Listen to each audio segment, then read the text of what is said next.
Hello, everyone, and welcome back to another super cool radio interview. I'm your host, always, Matthew Thomas. Thank you so much for tuning in. I'm very excited because I have two great guests joining me at this time. On August 8th, Lavendine released their new single entitled Who Cares If I'm Alone. Please welcome sisters Jacy and Jana. Hey, I'm Jana. It's good to meet you, Matthew. We're happy to be here and talk about the music. Well, it's very nice to have you guys on the podcast. I'm excited to chat with you about everything you guys have been up to lately. Been very busy with everything, so it's exciting. It's exciting to have you on the podcast. Thank you. Thank you. So I'm kind of curious. So before we really dive into the more recent things of Lavendine, I did want to establish a little bit of background. So how did you guys decide to follow music and start working together writing music? Well, people ask us that, but I can't remember a time that we weren't singing and obsessed with music. What, like 4 years old? Oh, yeah. I was harmonizing by probably 8 years old. Yeah, Jana taught me how to harmonize. We were in the back of the car. That seemed to be when we got kind of birthed our desire for music, because my mom would be in the front messing with the radio back then. And she looked over at me one time. She goes, "What are you doing?" Yeah, because it wasn't the melody. Yeah, I said, "That's just what I do." It's like God just dropped that ability to harmonize, and I was like, "Teach me how to do that." I know. So I can remember sitting in our bedroom, like second, third, fourth grade, like singing along, and her teaching me how to harmonize. And do you know? I'm sorry to interrupt you, but still to this day, when I hear a new song or an old song, I naturally go to the harmony before I go to the lead. That's just and it's really weird because for years Jana would sing lead, and I would always take the harmony because I didn't feel like that I was strong enough vocally to do lead.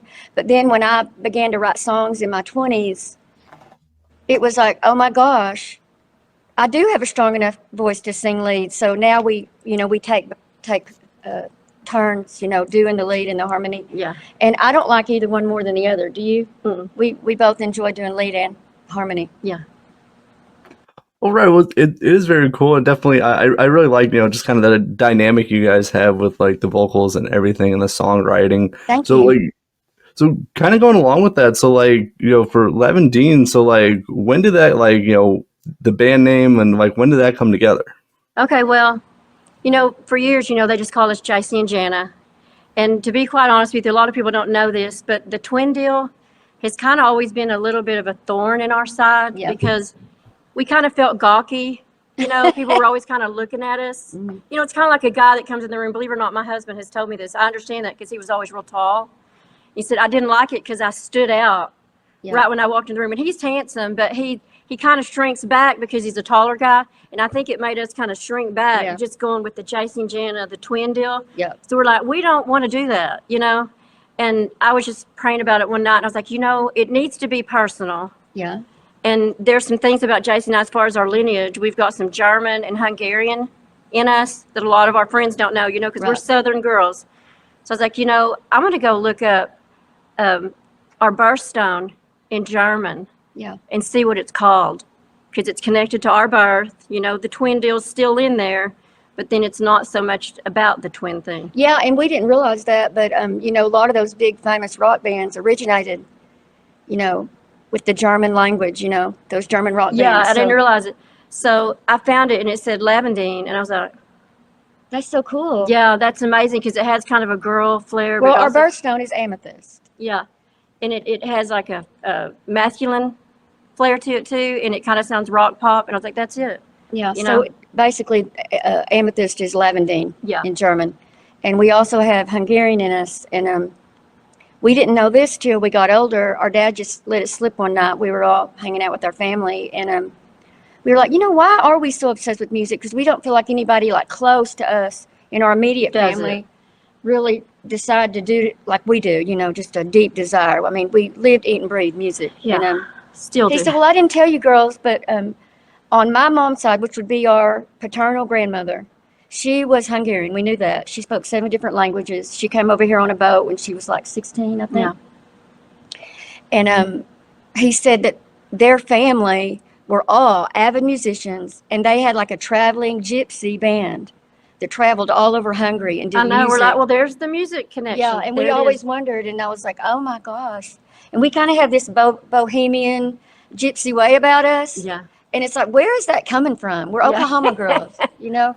And it's like, I think it was inbred in us, you know, in our DNA. We discovered that. Yeah. So it's like kind of brought to the forefront why we are the way we are and so different. Music fanatics. Yeah.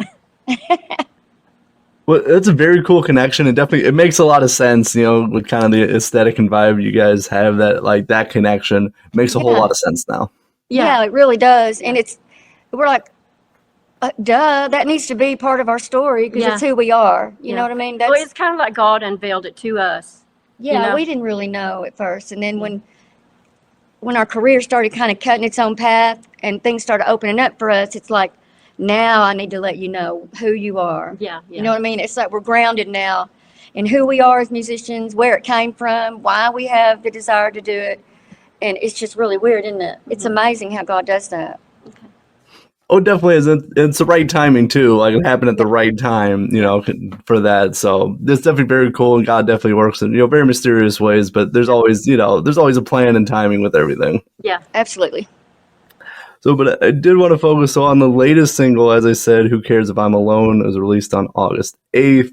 So, like, if anyone's not checked this out, has not listened to it yet, like, what can they expect? Yeah, go ahead. well, the song is an empowerment song. And Jacy and I, there's a lot to our story, but neither one of us married early.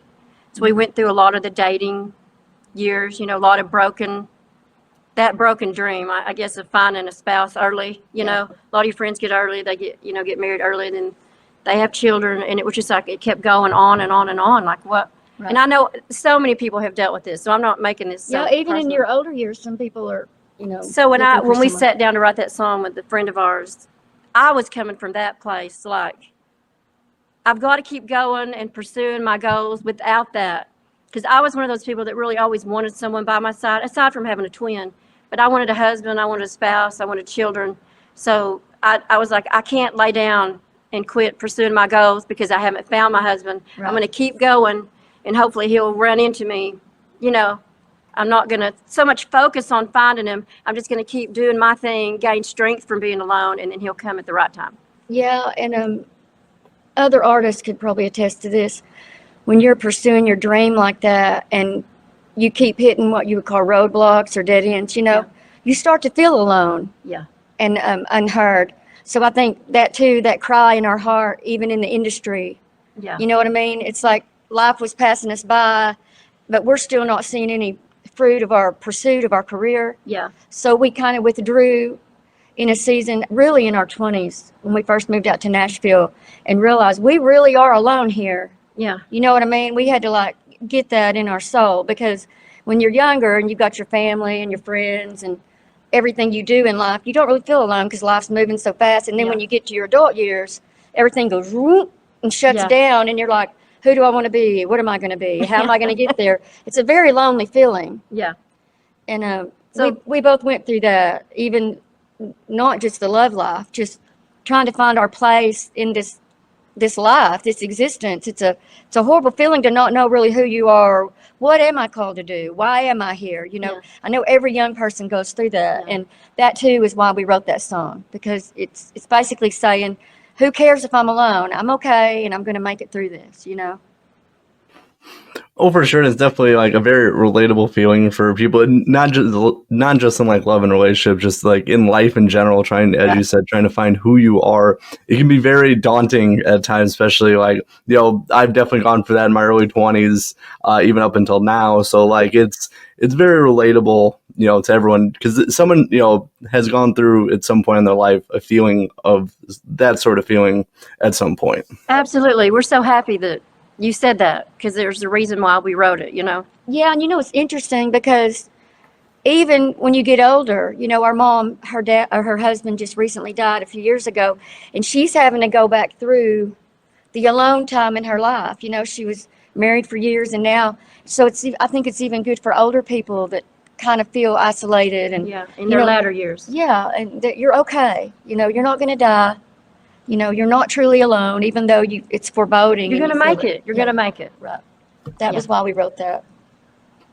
Oh, for sure, for sure. But I also did, going along with that, I also did want to highlight the producer, which is Mark Nenham. Which, how was it like working with him? Well, actually, it's Mark Needham, and My apologies. no big deal.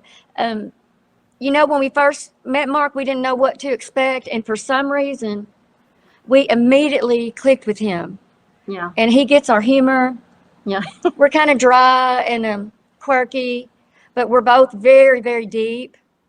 Like people that deal with us on a regular basis just see us as friends. They see the more lighthearted side of us because we love to laugh. We grew up with a grandma that was kind of like Carol Burnett. Everything was a joke. Everything was funny. But her and I, when we get alone and we're really doing our craft, I mean, we actually go at it because we're so deep. We want it to be perfect and right. And Mark gets that about us. And I love that about him, that he understands that about, because when you see us walk in the room, we're these two ditzy blondes to most people. Yeah. But if you really get to know us internally, everything is very serious to us. Yeah. And we kind of have a prophetic way we even look at life. Like, why did that happen? Is God directing us here? Do we need to go another path? I mean, we do that. We self-examine ourselves all the time. And you don't really see that about us until you get into work mode with us. Yeah. We're very serious about our craft and who's going to hear it and how it's going to affect them. Yeah. And we don't want anything to land wrong or steer them in a wrong direction. So we carry that weight. Integrity. Even though we're lighthearted, deep down we're very deep. And Mark got that about us. And he's deep. We noticed that when he gets behind the board, he's like, I mean, you don't want to bother him when he's behind the board because he looks over his shoulder like, be quiet. You know what I mean? But we like that. We like that he's taking it serious, And then he's in the rock world. And we wanted an engineer that pulled us further into that because we have these kind of sensitive, heartfelt messages in our music, but it needed that deep grounding in the music. And Mark did that for us. Yeah. He gave us the heavier. We both said to him one time, Lavendine is always happy in our songs, and we sound, Yeah. we want you to make us sound angry. And he's like, oh, I can do angry. So we make a joke about that now. We're like, the angrier the music sounds, the better. Well, our messages are so serious and deep. It's got to have that bulk to it. I was like, we're missing the seriousness here, people. Yeah. It's good to have the light production periodically. Jacy and I play with tons of great musicians. I'm not knocking anybody, but this latest record, they're grasping that more haunting, daunting side to us and what we create.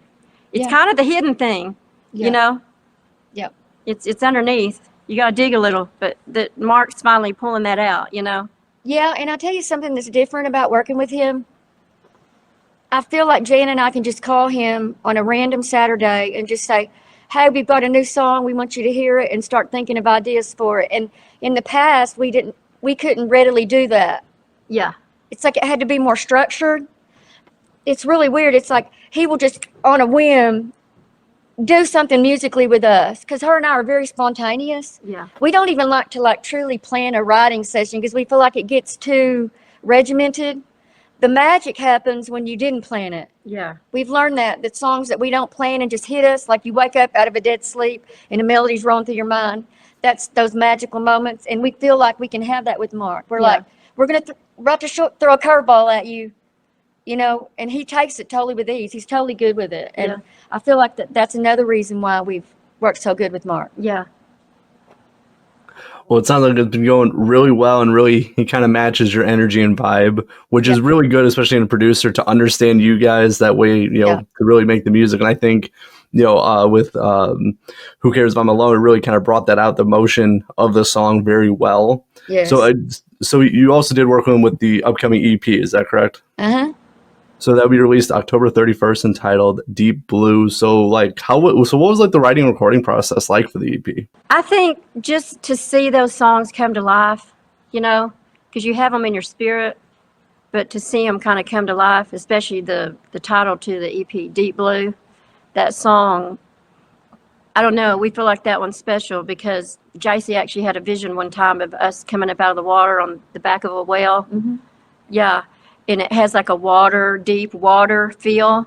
And when we wrote it, we weren't thinking that, but as it began to evolve, it was like, oh my gosh, it's manifesting. Yep. The sound that Mark even put with the original foundation of that song, he kind of built around it, but yet did more than anyone really. But it was like, oh my gosh, this thing you saw, it's manifesting in the sound of this song. And I think the whole record was that way. Yeah, that's one of those ones where you look back and kind of scratch your head and say, how did that? And this is the only song that we've ever done, too, that we got in the studio with Ed C. We've worked with him forever. I forgot about this. And we love Ed. But he said, I want to try something different with you girls today. He said, I'm going to go set a mic up in there. And I want both of you to get in there together. And he said, just when it's your turn to sing, sing. I want to catch a live experience with y'all on this song. Because he felt like there was something unique. Because usually what we do is we'll pick who's going to do what part. Jana will go in. I'll critique her while she's singing, and she'll critique me. So this is the first time we actually got in there and shared a mic, like the Bee Gees. And then she would do her part, I would do my part. And we hadn't even really talked about who was going to sing where. We just did what we felt. Yeah. It ended up being the final vocal on it. And I mean, I still, when I listen to it, I'm like, oh my gosh. Well, do you know when we did it, I looked over at Jacy and she had a tear in her eye, and I did too. Yeah. The whole thing felt supernatural. Yeah, it just, something overcame us. That presence of God, I guess, it dropped on us. And we knew in that moment. So something's happening here. Something's happening. And Ed didn't even know it. He was just out there doing his thing. No, and what's really amazing is Ed, he's a pretty dry, don't let you know how he's feeling kind of guy. And as soon as we stepped out of the booth, we could tell that it had done something to him. He was like, man, I think, this song there's something special about this. So we've known that from the moment we created that it was very unique. But we wrote it right after our stepdad, not long after he passed away. And, we've been through grief before. Our best friend died our senior year. And then we'd seen some really tragic things go on in our lives with our health and other things. But for some reason, the death of our stepdad, I think because we're older, we're mothers now, it's like it hit us different. And it's like you're not thinking about the grief really right here and now. You're thinking about you're more thinking about your eternity and what's beyond here. When you're young, you're ready to live your whole life, and if you go through that, you grieve it, but it's different because you're just grieving the loss of the person. But when you're older and you've already kind of lived life and you become a mom and a wife, it's making me tear up right now thinking about it. That song, it's about life. This is the current. Basically the current's trying to pull me away. I'm not going to fight it. I'm just going to relax in it and let it carry me. This pain that you're going through. And I feel like when you get older, you look at grief more mature, and you just rest in it and let grief do its thing. You don't fight it as much. And I feel like that's the meaning behind that song. I may have to go back into the deep blue. Here I go again. I'm going in. But I'm going to look at it different this time because I know beyond this, because I'm older and I've lived life more, I know right beyond this grief or this pain, there's a good thing coming. Because God always shows up at the end, right there at the end, when you can't bear another second. It's like he comes in and changes the storyline. Well, there's people that get hung in grief. You'll get hung up in it, and you have to let it make its way through, its process. And that's the song. And when we just surrender to it. When we gave our album to our team at Dead Horse Branding, they're the ones helping us, do the PR on it. And we didn't say anything. We just let them listen to the whole album. And then, get their feedback. Because, you always have your favorite songs when you write and create. But we like to hear feedback from other people, what songs are touching them and all that. So we were not one bit surprised when she built the whole PR around Deep Blue. She didn't know that we knew that song. So it's like, okay, that's our confirmation because we were already feeling that, So it was like it was meant to be, that song, the timing of it and everything that went along with it. Oh, for sure. I really appreciate you guys sharing, that, about everything, revolving around that song and, with the kind of what inspired it and, the whole process with grief and everything. It is, very different at different ages. You get to reflect more on life and everything. So I appreciate you guys sharing everything with that. Yes, of course. So now as we're starting to close out this interview, so as we're heading into the fall, as we've been talking about, so what does the rest of the year look like for Lavendine? Well, we have, I'll interrupt. I could tell Jacy's going to talk. We have had a little bit of a strain getting the right musicians, but we're wanting to get out and do more live stuff. We love to just write and sing and produce. I mean, Yeah. that's like our main, we can do that just all day in the house. But we want to get out more and let our fans see us more. And, obviously we have a lot to say, and we want to just be able to communicate that in person more. And we've got several musicians that are working on our music right now, and we're about to get out more and do some more TV stuff and, more actual radio stuff, live stuff. So that's on the agenda. And you were telling me earlier, Jacy, something else. Oh, our humor. Oh, yeah. Well, we've gone back and forth through the years about this part of who we are. More so me, but Jana's right in there with me.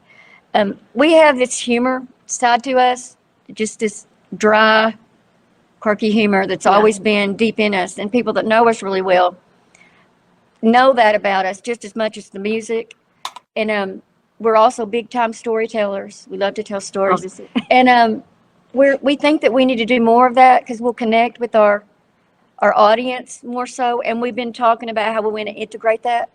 The I humor. could even see us like opening for a comedian before we go on stage. Yeah. I feel like it's one of those things where when you make people laugh about even hard times they've been through, when you look at the funny side of it, it kind of breaks open your heart for them to receive the serious message that your heart really needs to hear. And I feel like that's something about Jana and I that people are going to start to see more. The more we do these interviews and like this, we're going to bring more of that out in who we are and market it, because I feel like that makes us more approachable and more real. And some of the stories and stuff we've been through on this journey are beyond hilarious, and they need to be told. So the day's coming that we're going to definitely bring that into who we are. Well, and I think a lot of people, like Robin Williams is one that comes to mind. They're very humorous, gifted at it, but they've had a lot of sorrow and heartache behind the scenes. And we have, it's not for the faint of heart, but we've had a lot of sadness just with our health and struggles, private struggles. Mm-hmm. And I feel like that we've kind of used humor in our whole life, just even being twins. Yeah. It's kind of a comfort and how to overcome it. Yeah. So we feel like we can help people in that way. Sometimes you just got to laugh it off. Yeah. Some things are so bad, you just got to find the silver lining of laughter in it. And, because it's not going to remain. Things come and go. Yeah. And you've got to find it. And we're like, oh my God, just when I thought this couldn't get worse. It definitely did. Yeah. And we just think that's important, I think if you don't have that, you will sink into deep depression. Yeah. And that's not what we're supposed to do, The Bible says you're going to have tribulation, and we do. But we're also supposed to find the joy and the strength in all of it. There's a purpose, I believe, in all of our pain. Just let God use it and show us why we might be going through the things we're going through. Don't fight it. Just find the joy and the strength in it. Right. I firmly believe that. Yeah. Well, I think so too, and kind of touching on 2 points before we wrap up. Their humor is a very powerful tool that, like, especially with people who want to, either make others laugh. Like Robin Williams is because he obviously understood really well that, like, life can be very painful, and he just wanted to give a few moments of making people laugh to forget about what's going on and forget his own pain. Yeah. Exactly. And that's what I've heard, like, with people who are very, like, humorous and stuff, is that, like, they don't want others to experience a level of pain they have. Yes. And I think that is a very very cool and very unique, like, perspective on it. Yes. Yeah, and I definitely think that we need to bring that more. Now, how we're going to package that and do that, I mean, there really is no right or wrong way, I don't think. Just tell what we know, and I'm sure people will laugh, It's organic. But I'll tell you what's so unique about Jana and I, because, I know when people meet us, they want to know, well, what's she like? Are they the same? Are they different? People have this weird thing about twins. They want to really get in there and know what makes you you, I don't know why. Probably because we're a freak show. I mean, we are, But I feel like growing up, for some reason, I always took the lighthearted way of life. I could really get down in the, like my mom says, the molly grubs, and just be like as low as a salamander. I could have, and I had every reason to. Yeah. I've been through a lot of breakups and a lot of almost married and all that. Yeah. But Jana, she is the total opposite of me. She can take a shining unicorn happy moment and find the discrepancy or something about it that could have been better, And it's this weird dichotomy that her and I have. We're kind of like Lucille Ball and the woman that was with her. Yeah. You know what I mean? How they were total opposites. Yeah. And that needs to be shown more. And even like when we're writing, Jana wants to go low, deep, and sad. You know what I mean? And I'm like, well, why don't we go up and happy there? You know what I mean? So we constantly have this push and pull, even the way we live our lives. Yeah. But I think it manifests through our music, Yeah. the melodies we write, what we're feeling. So if you listen to our music, when you hear someone kind of going higher and airier, and then you hear someone going deep, you can know the higher one is me always, and the lower one, the deeper tone, is Jana. Yeah. Because that's how we live our lives. Yeah. That's how we live our lives. Yeah. And sometimes she tells me, you really need to be more concerned about this. You know what I mean? And I'm like, well, you don't need to act like it's the end of the world. Yeah. You know what I mean? It's not that bad. You know Yeah. what I mean? Nobody's dying. Yeah. But she makes me feel that way. So Yeah. we kind of irk each other a little bit because we're so different. But I can totally see how God made us that way. Because there's no way to get her to be Jana. Yeah. Serious. I can't get her out of that zone, and she can't get me out of mine. So, No. but it's been kind of neat as we create, seeing that in our music, you know? Oh, for sure. For sure. Well, I appreciate you guys, sharing, everything, kind of insight into Lavendine. I really appreciate your time. So as we close out this interview, so like, where are the best places to find Lavendine online? Okay. Well, if you go on and type in Lavendine Band, you can get right to our band page, and it shows all of our articles and stuff they've written about our new singles. You can go to Lavendine Facebook. You can go to Lavendine TikTok, and it's Lavendine Official TikTok. Then we have Instagram, Lavendine Instagram. And then if people just want to kind of read about us or see stuff just at face value, you can just go to, Yahoo or Google and type in Lavendine New Music 2025, and it'll pull up all of our recent songs we've released. Very good. I will leave some links for Lavendine in the description of this podcast. Please check out and support them. Check out their music.